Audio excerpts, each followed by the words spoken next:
Okay, the other day when I was cutting some of these boards, I mentioned I wanted to make a breadboard for rolling out like lefse or biscuits or kneading bread or any of that kind of thing. You know, you need a flat surface that you can put flour on to work on with a rolling pin. And like cookies, anything like that, pie crust, you need something flat, which there really ain't in nature except maybe ice, and that ain't particularly flat. Now the problem, you know, I was cutting these wide boards, which was what made me think of this. But the problem, if you have just a board, wood is a living thing, kind of moves with changes in temperature and humidity. Like this is kind of a scrap from the project, but you can see just from sitting,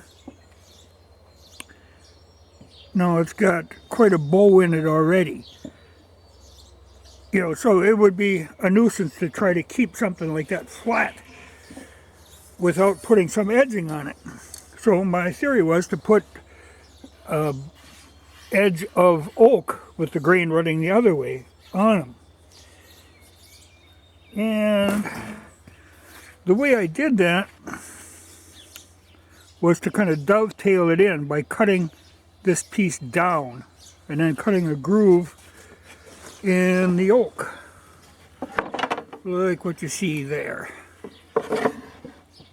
Now there's different ways of doing this. Well, I've been using this, but I'll just set this aside because I'm going to do another one out of the scrap piece that I had from that. I'm going to make another one that is slightly smaller. So I've got the oak pieces already that I've cut that groove in. Now, you can do it, you know, like I'm only doing, well, I don't actually know how deep, that's maybe getting close to a ½ inch. But you can go, you know, you could go much deeper. In fact, the normal procedure, you know, you have trouble with wood moving. So it's hard to get something to stay stable in there. So what people do, you know, a lot of times you cut it deeper, slot it further back in there, then actually slot it, you know, pin it and slot the wood so that the wood can shift in there. But I really wanted something a little more solid than that. I didn't want it shifting around. And that's a place where moisture can get in, that sort of thing. So I made it solid. And now there's another way of doing it where the normal thing is to not cut all the way through, but to cut only up to about here so that you have a blind end on it. So you don't have that showing. Well, I don't particularly care about that. You know, I can live with that, with the look of that. I don't mind, you know, like the bones showing, so to speak. Of anything I work on, you know, that's fine with me. But now to cut these down, like I've already cut the ends on this board down. Now I've just got to trim them up a little because you have to be kind of careful anytime you're doing that.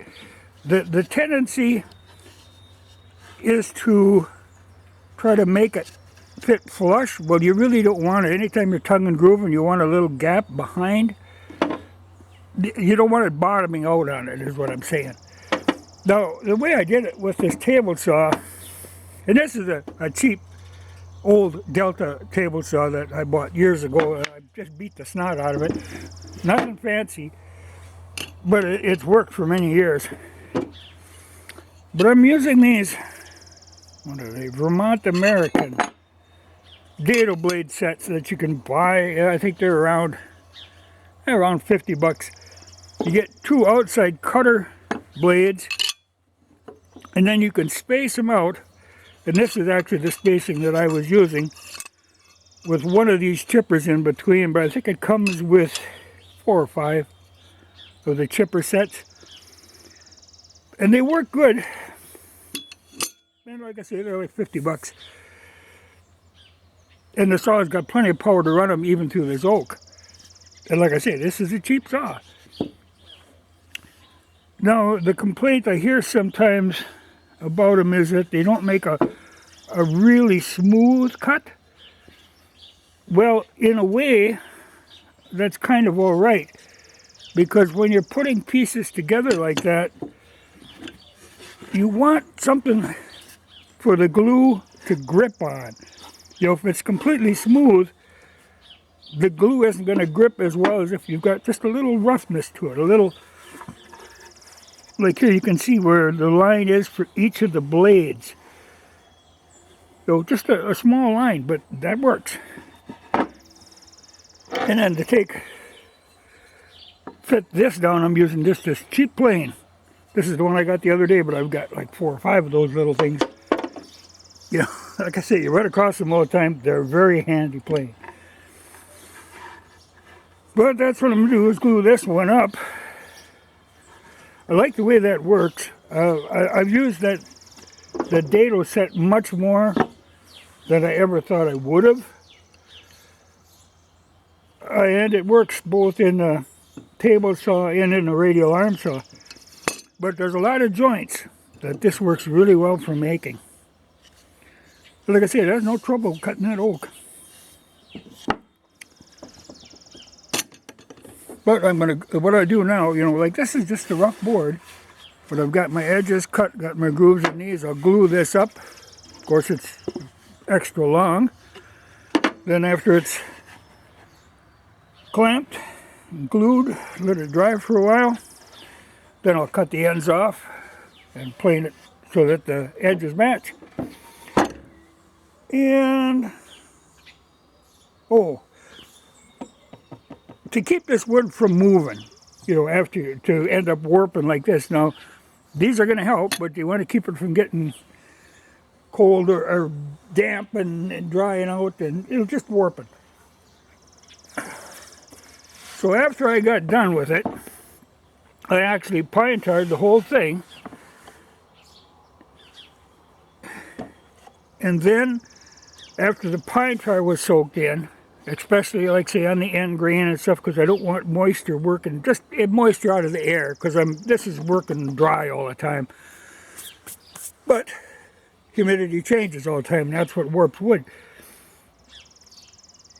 So like I said, I pine tarred it, and then after I got the pine tar all in, I put a layer of beeswax on it and melted that in. And that's what you see here is the beeswax. But I think that should work fine. But I thought as long as I had the scraps from that one, I could make a matching smaller one. So that is what I will do. But handy set. Way more useful than I thought they'd be.